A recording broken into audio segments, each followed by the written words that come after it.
निरंतर प्रगतिशील, निरंतर खुशहाल।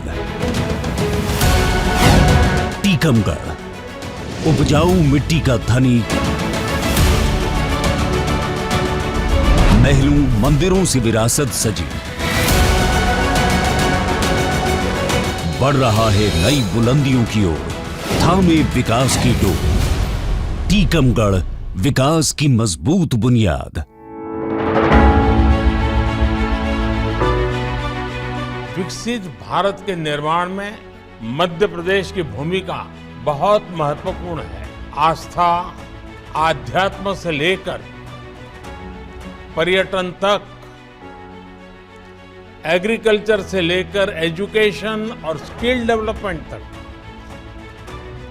एमपी अजब भी है, गजब भी है और सजग भी है। 20 साल में तेजी से तरक्की की है मध्य प्रदेश ने। प्रगतिशील माहौल ने टीकमगढ़ जिले को अपनी नई पहचान बनाने और विकास की बुनियाद मजबूत करने का मौका दिया है। मध्य प्रदेश के मुख्यमंत्री शिवराज सिंह चौहान की अगुवाई में जिले को कई सौगातें मिली हैं। हर पैमाने पर हमने प्रगति करने की कोशिश की। फिर हमने एग्रीकल्चर पर ध्यान दिया, एग्रीकल्चर के बाद फिर हमने इन्वेस्टमेंट पर ध्यान दिया, फिर हेल्थ पर, एजुकेशन पर। तो कुल मिला के जब हम आए थे तो स्थिति बहुत खराब थी प्रदेश की, लेकिन आज हम काफी बेहतर स्थिति में हैं। टीकमगढ़ के पास उपजाऊ मिट्टी कुदरती तौर पर पहले से है, लेकिन सिंचाई की कमी की मार फसलों पर पड़ने से किसान मजबूर और बेबस थे। टीकमगढ़ की किस्मत बदली करोड़ों की सिंचाई योजनाओं ने। मेरे किसान भाइयों, मेहनती हैं आप, उपजाऊ हमारी धरती है, और कष्ट मत दो, इस धरती को पानी दे दो। पंजाब हरियाणा को मात करके बुंदेलखंड के किसान बता देंगे उत्पादन में एक नया इतिहास रच कर।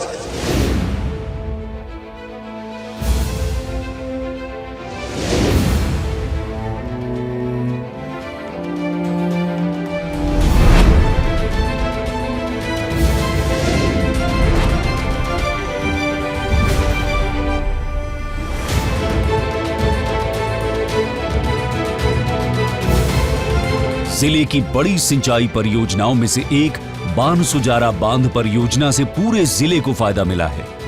18 करोड़ 98 लाख रुपए से बने 2500 मीटर बांध की कुल जल संग्रह करने की क्षमता 280.80 मिलियन घन मीटर है। सिंचाई के लिए जल क्षमता 250 मिलियन घन मीटर है। 201 गांवों के लिए पीने के पानी की जल क्षमता 10 मिलियन घन मीटर है। 183 गांवों की 75,000 हेक्टेयर भूमि को बांध से पानी मिलता है। इलाके के किसानों की खुशहाली का अंदाजा इसी बात से लगा सकते हैं कि 2003 में गेहूं का उत्पादन 292.50 हजार मैट्रिक टन था, जो 2021-22 तक 556.30 हजार मैट्रिक टन हो गया। 2003 में फलों की पैदावार 4,648 मैट्रिक टन थी, जो 2022-23 में 19,113 मैट्रिक टन हो गई। मसालों का उत्पादन 2003 में 4,678 मैट्रिक टन से बढ़कर 2022-23 में 61,198 मैट्रिक टन हो गया। पहले हमारे गांव में ये हालात थे कि बहुत कम उपजा होती थी। अब मध्य प्रदेश सरकार है जो, उसने हमें पानी के लिए सुधारा बांध है, तो उससे इस नहर में हम लोगों को पानी की, ये नहर हम लोगों को बहुत फ़ायदा है। जो ज़मीन बंजर पड़ी थी उसके लिए पानी की पूर्ति होती है, पानी आने लगा है नहरों में। पानी के साधन और हर चीज़ के साधन होने के कारण अब ज़्यादा होने लगी। पहले 10-12 बोरा निकलते थे एक एकड़ में, अब 24 बोरा 25 क्विंटल ऐसी निकलने लगी फसल।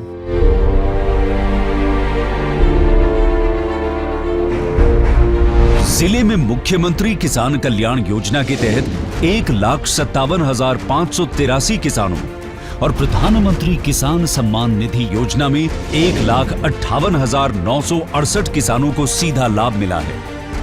किसानों के लिए हम काम कर रहे हैं। अभी हर पुण्यहारे की बात है, ये बांध सुजारा कौन न बनाया? 50 साल राज किया कांग्रेस ने, कभी बांध सुजारा जैसे बात बनाए? कभी बेतवा और कैन को जोड़ने का काम किया। मैं प्रधानमंत्री नरेंद्र मोदी जी को धन्यवाद देना चाहता हूं। कैन और बेतवा का प्रोजेक्ट भी प्रारंभ होने वाला है और उस प्रोजेक्ट के कारण टीकमगढ़ के किसान भाइयों एक एक इंच जमीन में सिंचाई की व्यवस्था करेंगे। जिले में हरियाली का सबब बने बड़े सिंचाई प्रोजेक्ट्स में 52 करोड़ 78 लाख रुपए की हरपुरा नहर परियोजना भी शामिल है। इससे जतारा और टीकमगढ़ ब्लॉक के 24 गांव लाभान्वित हुए हैं। टीकमगढ़ कृषि प्रधान इलाका है, इसलिए खेतों में अच्छी फसल का सीधा संबंध लोगों की आमदनी से है। पहले जहां 2003-04 में प्रति व्यक्ति आय 10,623 रुपए थी, वहीं 2020-21 में ये बढ़कर 89,193 रुपए हो गई है। 2004-2005 में विकास दर 3.29% थी, वहीं 2020-21 में ये बढ़कर 13.25% हो गई। 1,980 हेक्टेयर अतिरिक्त सिंचाई से किसानों को बहुत लाभ मिला। करीब 18,000 रुपए प्रति व्यक्ति आय बढ़ी है। 20 साल पहले कम खेती थी, मालूम पानी कम है तो खेती कम होती। इसके आने के बाद से हम लोगों पर इससे पानी उठाएंगे, हम लोग फसल में पानी देंगे, हम उनकी पैदावार बढ़ जाएगी। पहले निकलते थे 5-6 क्विंटल, अब 10 क्विंटल निकल रहे।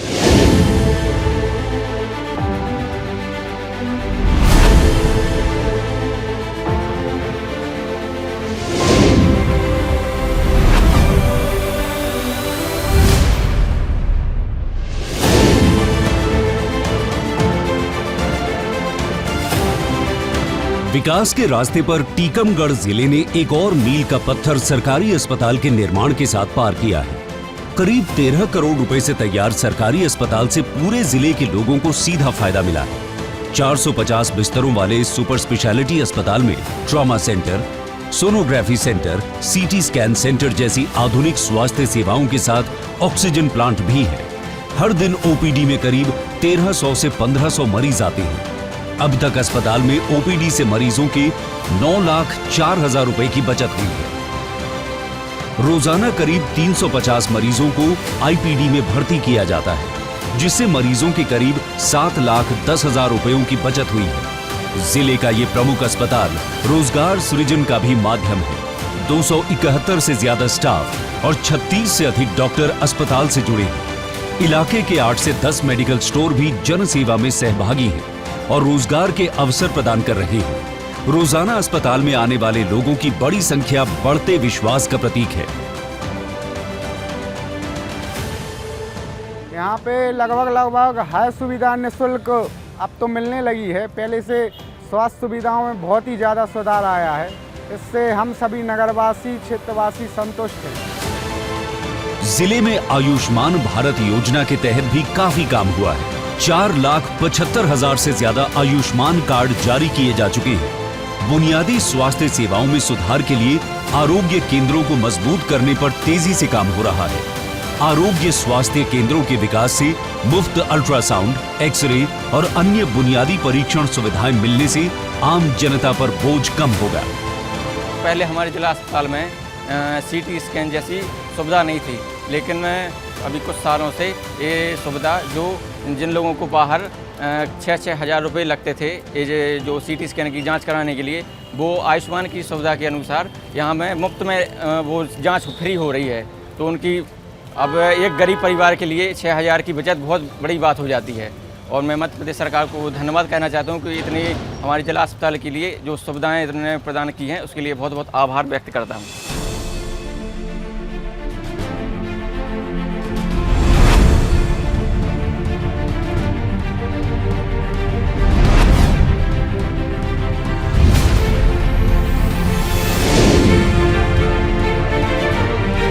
स्थिर विकास का समावेशी होना जरूरी है। टीकमगढ़ ने इस दिशा में ठोस कदम उठाए हैं। जिले में 25 करोड़ 18 लाख रुपए से गाय और अन्य पशुओं के लिए 103 शेड बनवाए गए हैं। इससे 300 से ज्यादा लोगों को रोजगार मिला है।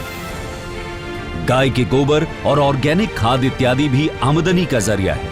इन कोशिशों से न सिर्फ आवारा पशुओं द्वारा खेत खलिहान खराब किए जाने की समस्या कम हुई है, बल्कि गौ सुरक्षा और पालन को बढ़ावा भी मिला है। मैं तो ये समझता हूँ कि गौ सेवा से अच्छा कोई काम है नहीं है। तो आज अगर सबसे ज़्यादा हिंसा की शिकार है तो गाय है। आज आप जाएंगे, रोड के ऊपर बहुत सारी गाय बैठी हुई मिल जाएंगी जो दुर्घटनाग्रस्त भी हो जाती हैं। तो हम लोग उनका निःशुल्क बिना किसी उसके, हमारे एक गौ सेवक भी 24 घंटे यहाँ सेवाएं देते हैं।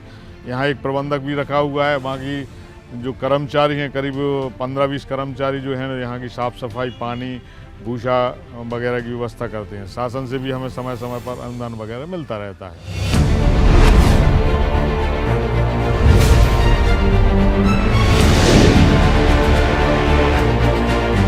टीकमगढ़ में 13 करोड़ 64 लाख रुपए से नई 5 तहसीलों से शासन व्यवस्था बढ़ी है। लिधौरा, खड़गपुर, मोहनगढ़, बड़ा गांव और दिगौड़ा के 1 लाख से ज्यादा गांववासियों को सरकारी काम के लिए दूर जाने की जरूरत नहीं है।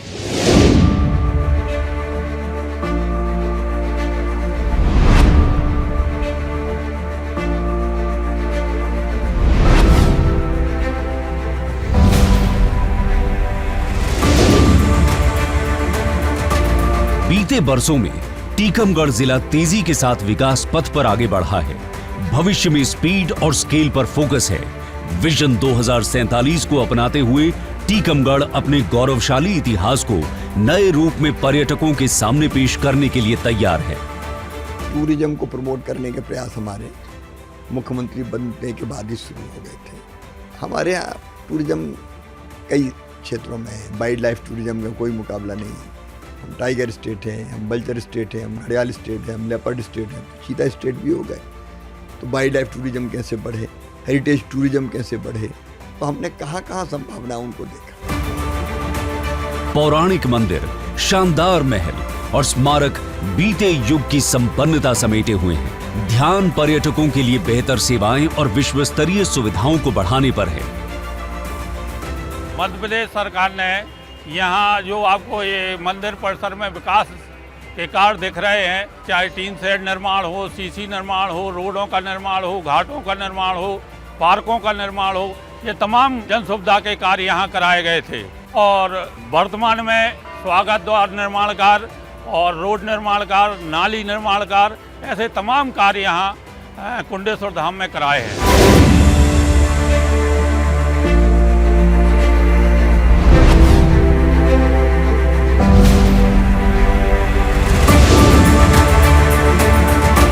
मजबूत पर्यटन से जिले के पारंपरिक उद्योगों की तरक्की का रास्ता भी पक्का होगा।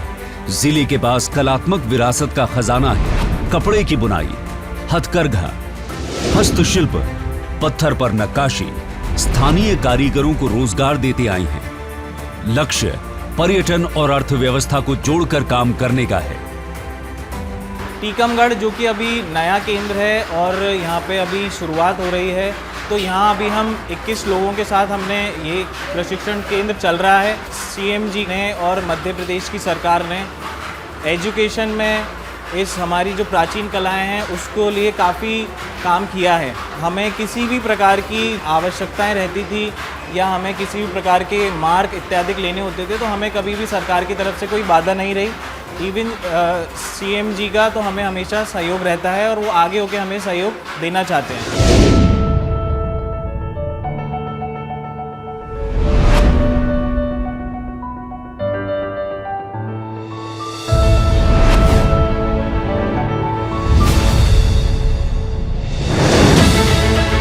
चौतरफा विकास की दिशा में किसानों की आमदनी में सुधार के लिए 2025 से 27 तक 3 से ज्यादा कृषि आधारित निर्यात केंद्र, 3 से अधिक कृषि और खाद्य प्रसंस्करण इकाइयां स्थापित करने पर काम चल रहा है। 2026 तक एमएसएमई पार्क भी विकसित करने की प्लानिंग है। विकास की लहर में जिले के जरूरतमंदों का अपने पक्के मकान का सपना भी पूरा हो रहा है। प्रधानमंत्री आवास योजना के तहत ग्रामीण इलाकों में 53,000 से ज्यादा और शहरी इलाकों में 15,500 के करीब पक्के मकान हितग्राहियों को मिले हैं। चाहे किसान हो, चाहे गरीब हो, चाहे नौजवान हो, और एक बात मैं साफ कहता हूं, गरीब की जरूरत क्या होती है? रोटी, कपड़ा, मकान, पढ़ाई, दवाई और रोजगार का इंतजाम। आज जमीन का टुकड़ा देने का भागीरथ प्रयास हमने प्रारंभ किया है। मुख्यमंत्री जन आवास योजना, हमारी कोशिश रहेगी कि हर गरीब का पक्का मकान बनेगा, कोई घास फूस की झोपड़िया में नहीं रहेगी।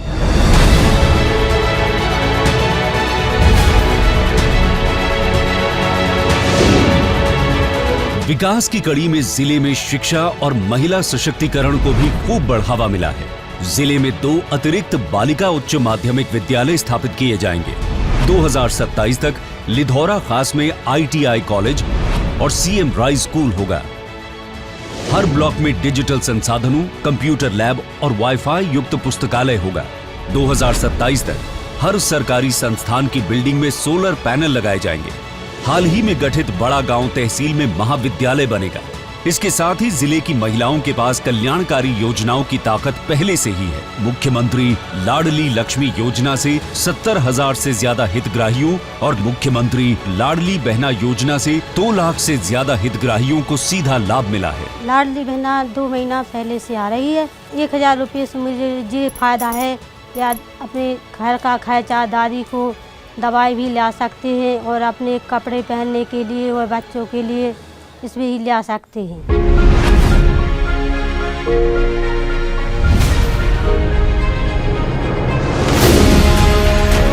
बड़ी आर्थिक योजनाओं को अमल में लाने के लिए इंफ्रास्ट्रक्चर रोड मैप पर काम चल रहा है। 2027 तक मंडी का विस्तार किया जाएगा। 2028 तक बेहतर जल प्रबंधन, बाढ़ नियंत्रण और सिंचाई के लिए उस नदी पर स्टॉप डैम बनाया जाएगा। सिंचाई की समस्या दूर करने के लिए हरपुरा नहर को दिगौड़ा तालाब से जोड़ा जाएगा। 2027 तक टीकमगढ़ प्रमुख राष्ट्रीय राजमार्ग से जुड़ जाएगा, जिससे कारोबार, रोजगार और विकास को नई रफ्तार मिलेगी। सतत विकास को साकार करते हुए जिले में सोलर पार्क विकसित किया जाएगा। 2026 तक प्रमुख कृषि प्रधान ब्लॉकों में कोल्ड स्टोरेज की सुविधा होगी। विकास लगातार, मोदी जी शिवराज सरकार।